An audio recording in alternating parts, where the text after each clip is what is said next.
Good morning, everyone. Thank you for joining us today for Money Show's New Leaders, New Opportunities Virtual Expo. I'm excited to introduce you to Lyn Alden Schwartzer, analyst at ElliottWaveTrader.net. The chat is open in case any of our audience members have questions, which we'll address towards the end of the presentation, time permitting. I'm sure everyone's eager to get started, so without further delay, I'll leave you in the capable hands of our speaker, and I'll be right here in case you need anything. Lyn, the floor is yours. Welcome, everyone. This presentation is going to be about how investors, whether retail or institutional, can think about some of the aspects in the digital asset industry. This has obviously been a very challenging one for people to navigate. There's a lot of malinvestment out there. And so this is going to focus on how to kind of do it a little bit more safely and how to find that some pockets of value are being created in what is otherwise not been a very constructive industry.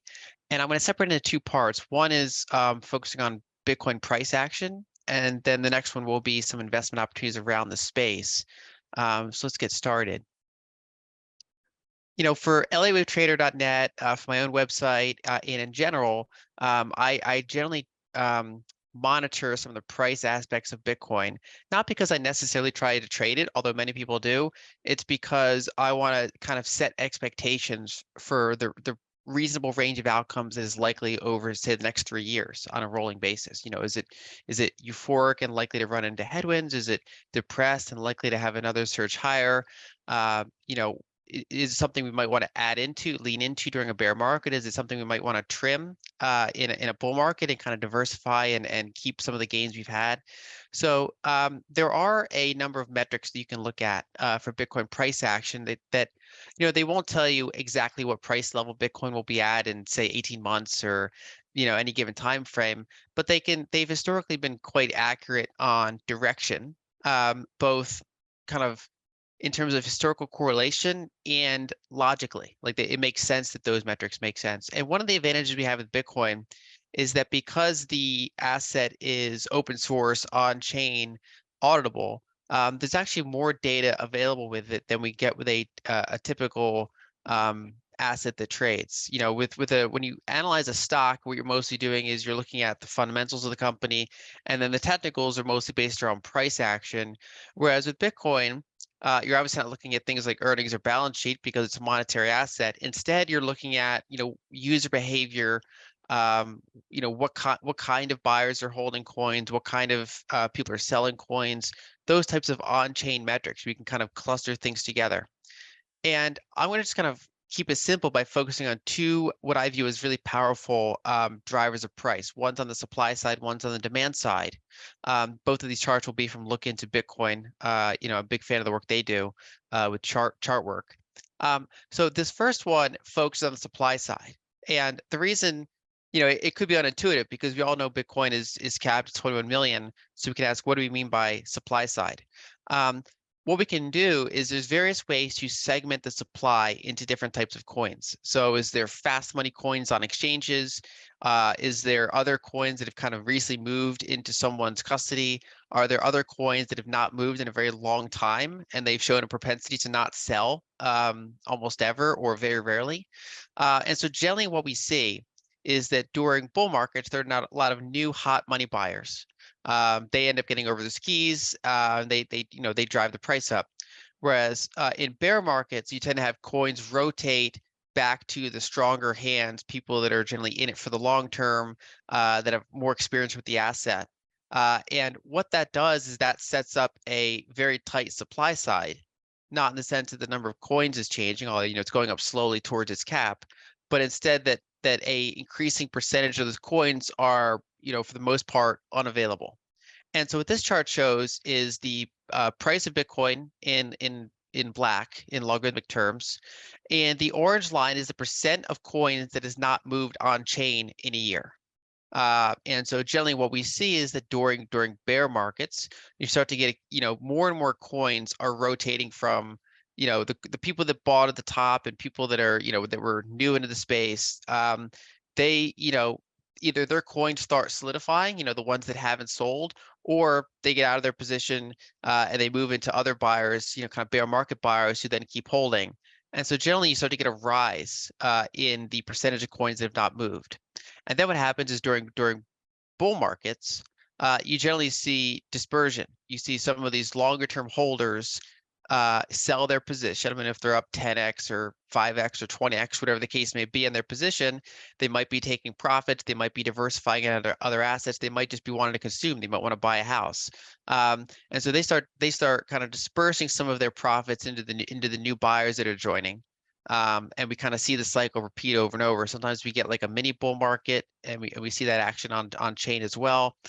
And so generally what we see at the current time is that we've been in a bear market.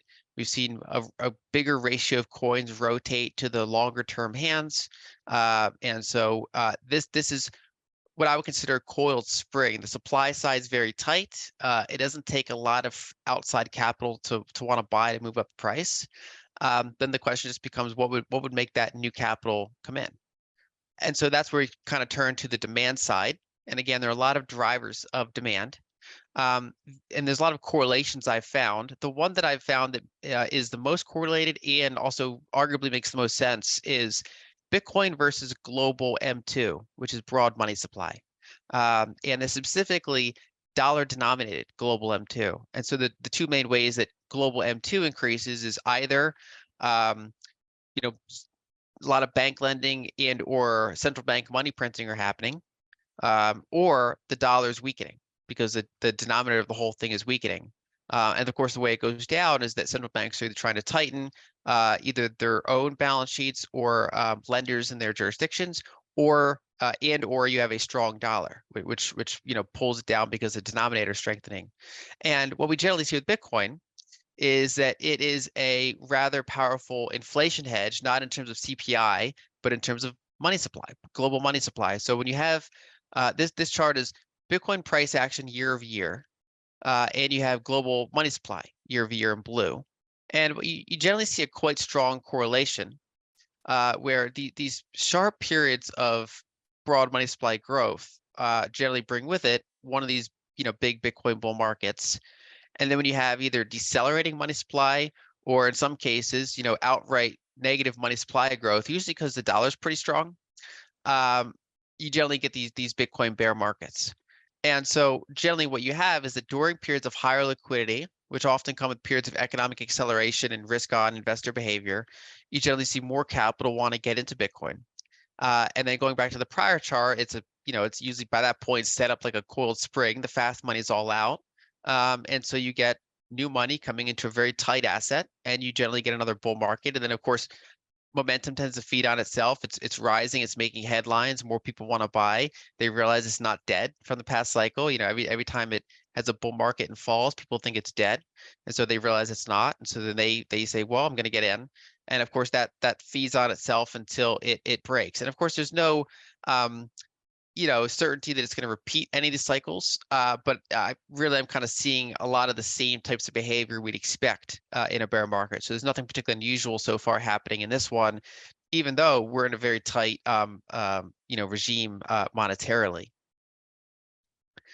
So the second half of the presentation will focus on some of the, either narratives around Bitcoin or investment ideas around Bitcoin, as well as some of the challenges when investing in other parts of the space and why this has been such a landmine for investors. And I in addition to partnering with a trader, I do venture capital with Ego Death Capital, and so this is a space where most of the companies are going to be private. There are some publicly traded ones like Block Inc. that are doing work, but generally, this is still a new industry. So I think one thing to zoom out on is ask what problems are being solved by the industry. I've seen it often described as Bitcoin's a asset in search of a reason to exist. Like, why does Bitcoin exist? And in many cases, that's a very privileged position. Here in the U.S., we generally have no problems making payments domestically. We have a whole set of assets we can put our 401ks into, and we're thinking, why does anyone need Bitcoin? Whereas I think when we zoom out and we realize that there's 160 different currencies in the world, most of them lose value very quickly. Most of them people don't have powerful capital markets that they can invest into. It's often hard for them to access foreign capital markets. and they might want to take their money with them if they leave, various smaller countries or troubled areas and go to other ones. And so really what Bitcoin is doing is it's providing this open source layer that's accessible to anyone with an internet connection, either in terms of savings or payments or both. It's solving certain needs in certain areas. And so one way to think of it is global savings.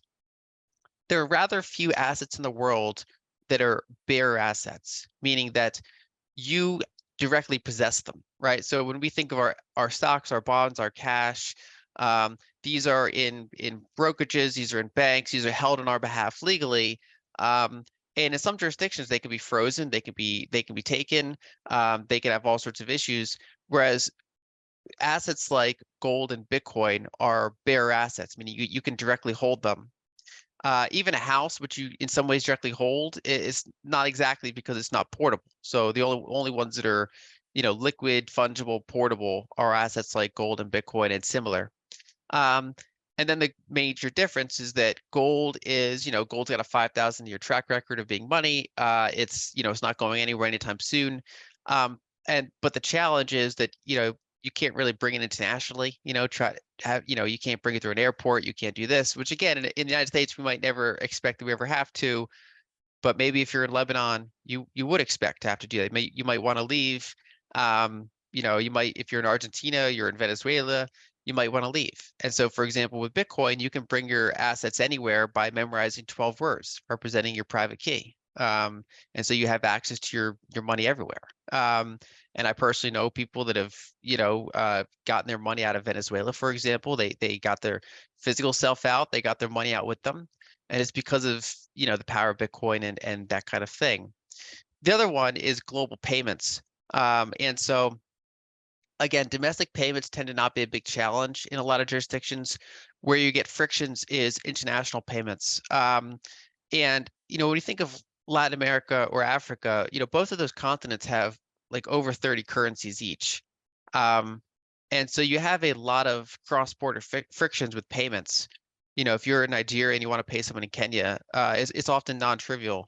And so it's an impediment to capital formation, it's an impediment to productivity. And so one of the powerful things is that most currencies are pretty liquid in Bitcoin terms. And so you can do things like go from your currency to Bitcoin and back to another currency. There's apps that do that, and they can do it. They can do it very quickly.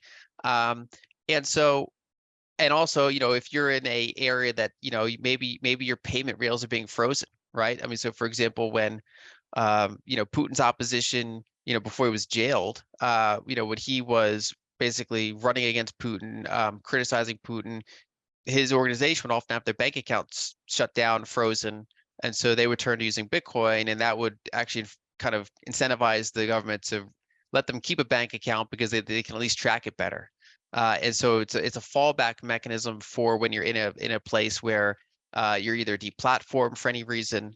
And so those are kind of the two major areas where Bitcoin actually does serve functionality for people. And so a lot of the things are kind of based around that. The problem with the space is that there's been a ton of malinvestment, partially in the Bitcoin space, but a lot of it's in the other assets. And it's because a lot of the narratives are not really paying off. So far, after 15 years of this industry being around almost, generally money is what's being successful. So Bitcoin and stablecoins have been the two areas of success. They both solve related but similar problems for people, a little bit different. Whereas most non-monetary things have been fads that come up, they get excitement, and then they go away. And those markets, I would argue, are a lot smaller than people think. And so let's go over a couple details around why a lot of that space has been malinvestment. So one is that whenever we think of an industry that had a gatekeeper and now that gatekeeper is gone, there's a couple characteristics about that industry. So an example of this is media, book publishing, song publishing. There used to be things where it was hard to bring your product to market unless you could get through certain producers, certain publishers, certain media corporations. They were the gatekeepers. And fortunately, we've decentralized that. We've gone around that. But of course, the problem to keep in mind is without the gatekeeper, the long tail of low quality stuff is bigger, right? Because all the things that would get filtered out are getting to market. So some good things are getting to market that would otherwise be filtered out, but there's a lot of bad things that are also getting to market. And the same is true for crypto. I mean, basically it's with the gatekeepers down, it's basically peer-to-peer securities fraught with all sorts of regulatory issues.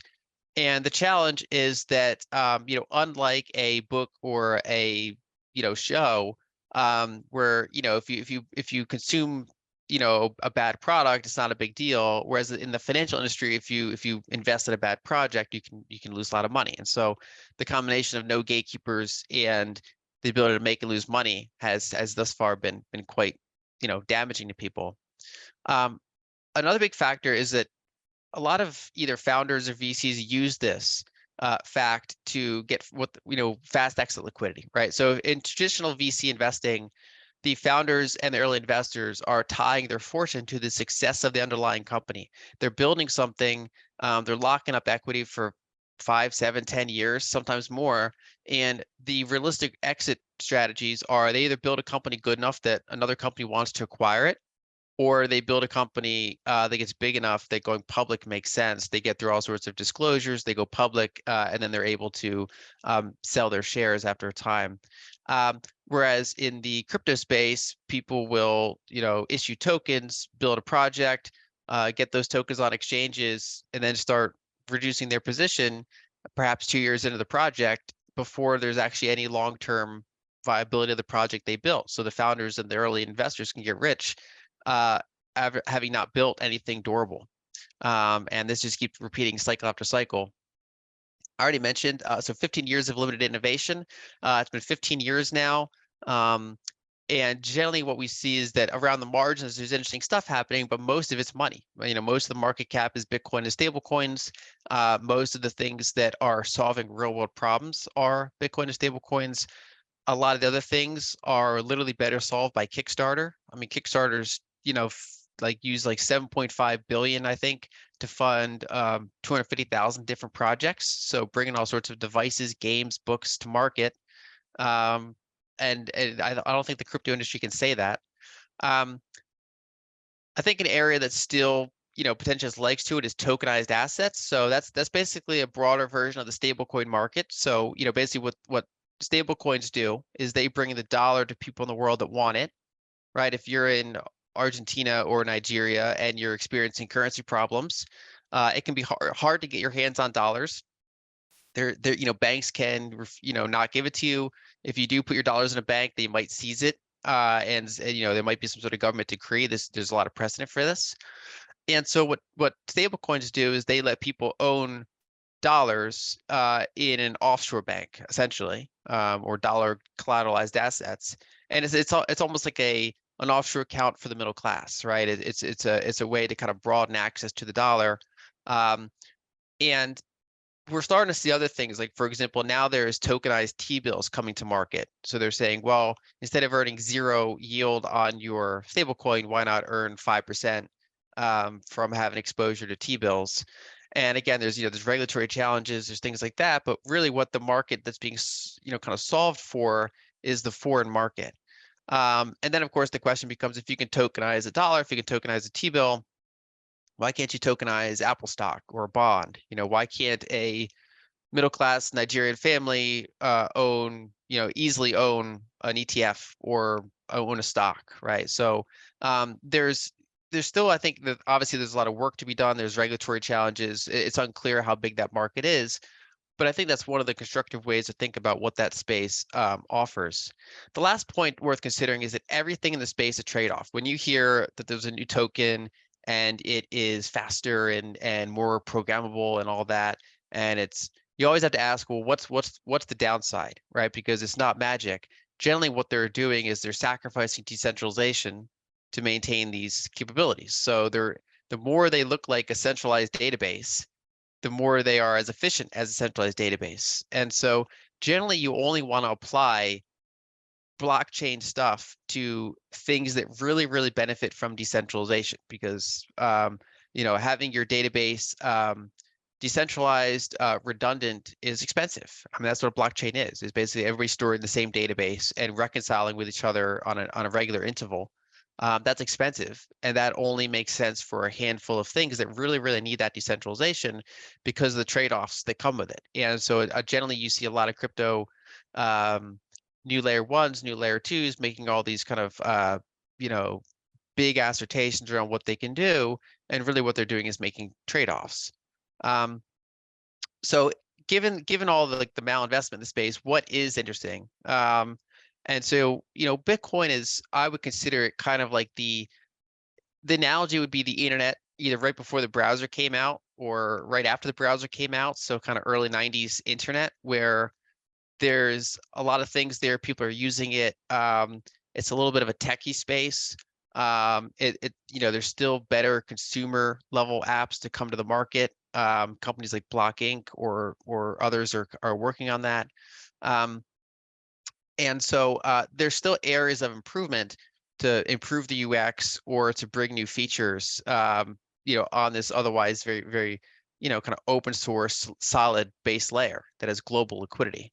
So the first category would be things like on-ramps, like brokers, exchanges. Obviously, we have a lot of this solved here in the US, but globally speaking, there's still a lot of ways to replicate what has been successful and bring it to other markets and tailor them to those markets. Savings, so better wallets, right? There's a new software wallet, not new, but there's a software wallet in the past few years called Nunchuck, and they, in my opinion, have been really kind of improving the user experience of the whole space compared to what was available before. There's all sorts of ways to make Bitcoin easier to hold, easier to send. There's insurance schemes that are coming to market, ways to ensure custody, either with on-chain vaults or other things like that. And then there's also multi-signature collaborative custody solutions. So one of the powerful things you can do with Bitcoin is that you can break it into, say, a 2 of 3. You need 2 of 3 keys to move your Bitcoin, and a person can hold 2 of them in different locations, and then they can have a company that they like hold the third key, which is like a backup key. And so if they lose one of their keys, they can still access their Bitcoin that way. It's also useful for inheritance planning. There are things with this asset that you can do. Again, the global portability of it, the ability to custody it yourself, the ability to split up custody. These are relatively new attributes that most other assets don't have. Another category would be payments. So, the Bitcoin has the Lightning Network. There are potentially other layers they can build. When we think of Bitcoin, it's, the base layer itself is slow. It's more like Fedwire. It's a decentralized global Fedwire, a settlement network. And there are faster layers on top of it if you want to do fast in-person buying and selling and spending and receiving. For example, I just wrote a book called Broken Money, and I was selling some at a conference, and some of the people wanted to pay in Lightning. So I was able to just, on the spot, receive it with my phone from their phone and sell them a book, for example. People can, it's a way to do in-person transactions rather than waiting for, 10-minute settlement times. It happens as quick as a credit card does, and it doesn't necessarily go through any central intermediaries. Another big area is remittances. So, if you look at global payments, the average cost for remittance is about 6%. And that's because, the smaller payment you do, generally fees are going to be a higher percentage of what you're doing. This is in the fiat world. This is existing. And so generally when we see these kind of places in the world where they're sending maybe a $200 payment back to their family and it's going internationally, they're usually getting like killed by fees. There are a couple markets that get around that, but generally it's a very high fee activity, which is a shame because these are the people that can least afford to pay high fees. And Bitcoin, with its global liquidity, offers cheaper remittance costs. This is still an area that's underutilized, underexplored, in my opinion. There's already been like major, the European central banks written about this. There's companies working on it. But the global remittance market is huge and is ripe for disruption. There's also entirely new things that you can do when you have micropayments, when you have things like that. So open payment. So a recent example is AI, right? A lot of us probably have subscriptions to ChatGPT. If you're in another country, or maybe you don't want to pay every month for that whole package, you just occasionally want to ask a question. There are APIs that allow you to, for example, ask ChatGPT a question or use some sort of feature, and you just pay in Lightning, and it works globally. and you're kind of paying micro payments on the spot for that. Challenge with PayPal or Visa is that there's a minimum payment threshold that makes sense. Like, for example, they might charge 50 cents per payment, which means that if you're paying anything less than a few dollars, it's there's a minimum payment threshold because there's a minimum amount of overhead that has to be done. Whereas when you automate it and put it on open source, there can be minimal overhead for payment, and so you can actually have like cent level transactions or half a cent level transactions, and so there's micro payments are more available. Then there's also credit opportunities, things like collateralized lending. So far, it's been a very safe activity to, someone has Bitcoin, they can use it as collateral for a low loan to value loan. And should the Bitcoin price go down, they start getting close to liquidation thresholds where the company will liquidate their assets. Should they, no longer meet their, their loan to value ratio covenants. So I'll stop there. Basically, I just to summarize, this is still a space that is growing. It's still a space with a lot of work's being done, but there are a ton of malinvestments or landmines in the broader industry, especially anything that's not involving money or tokenized assets. And there's a lot of trade-offs in this space. So I'm happy to answer any Q&A for the next few minutes. Okay, great. Thanks so much, Lyn. We do have a few questions. We'll start with Adam's question. Is it reasonable to diversify crypto investments with companies correlated to Bitcoin? Example, SQ. So some of those companies will have you'd have to analyze on a business by business case. So SQ is Block. They have both a Bitcoin business and they have a non-Bitcoin business. That provides some degree of diversification. You'd have to do an assessment and see if that overall business is interesting to you. But in general, miners, for example, they provide operational leverage on Bitcoin. MicroStrategy provides financial leverage on Bitcoin. There are assets out there that offer this. I think in general, most companies are going to come with higher risk than owning the underlying Bitcoin. That's also been a landmine. Is a lot of institutions kind of think, I don't want to own Bitcoin. That seems risky, but maybe I'll invest in equity in the space.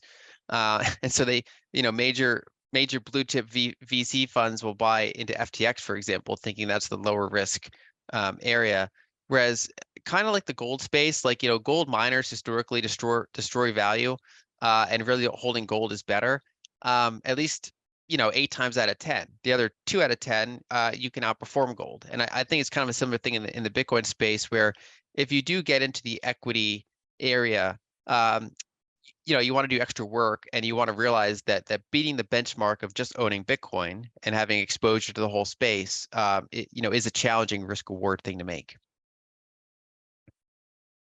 Great. Thank you so much, Lyn. We have another question from Julia, who asks, is Bitcoin just another asset for humans to fight over?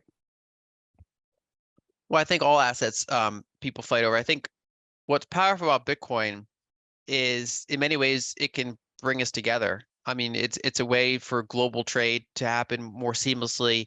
It's a way for people to be able to bring their savings with them should they want to leave a troubled jurisdiction, in a way that most assets don't let you do that. And so I would argue that the portability that Bitcoin offers, if anything, is a tool for peace, broadly. But it's a technology like anything else, so it depends how humans decide to use it. And Bill asked, what's your view on nuclear and uranium, the commodities in general, vis-a-vis super cycle? So I've been bullish on uranium for the past 3 years. The recent run up in price, I'm still long, I'm still bullish. The thesis is starting to play out at this point. It's up considerably. I wouldn't necessarily be over enthused after such a big run. I wouldn't get like excited about, wanting to up my exposure. But I still think that the uranium play is somewhat early innings, in the sense that we've still not really seen a utility buying cycle. We've really not seen a mania in the space. So I'm still long-term bullish. And I do think that nuclear energy is an underused energy source. And I think there's not a lot of awareness of some of the new reactor designs. So historically one of the complexities of nuclear is that you have to build this big multi-billion-dollar facility on site. Each facility is kind of different. You get all sorts of regulatory issues. You get all sorts of project delays that really adds to the cost. Whereas if you do small modular reactors, you can build them in a factory and then securely transport them to on site, and it reduces the on-site work needed. It's kind of like the Model T, the standardization of the nuclear industry, rather than building cars to order like they did before the Model T. And so I think nuclear is due for a renaissance, but of course it's a very slow-moving, long capex industry. So I think it's a multi-year, multi-decade story. Great, thank you for that. And I think we can fit one more in right here real quick. Dave asked, what are your thoughts on the impact a spot Bitcoin ETF will have on price? So that's another demand source I covered in the beginning. There's, the supply side, demand side. If you have, so I already pointed out that the supply side is pretty tight in the sense a lot of coins have already gravitated back towards strong, longer-term hands out of fast money hands. We've been seeing a recovery in global M2, nothing particularly powerful yet. If we do see another cycle in the years ahead with rising global M2, what a spot Bitcoin ETF does is it's another potential demand source. I mean, there's trillions of dollars in assets in brokerages, in retirement accounts that, if they decide that a 1% Bitcoin position is appropriate, there's a lot of demand potentially that could be unlocked. That the frictions of owning an ETF in those environments where capital already is becomes lower. So that should be a bullish catalyst. I think it's one of those things where the day it comes out, maybe it gets a price spike, and then or the day it's announced, maybe it gets a price spike, and then the initial like the kind of the buzz around that dies. But I do think that it's another contributor to the demand side that is constructive if it should come. Great. Thank you so much, Lyn, for your presentation. And thank you to the audience for joining us. We have many more speakers coming up today and throughout the week, so stay tuned for more.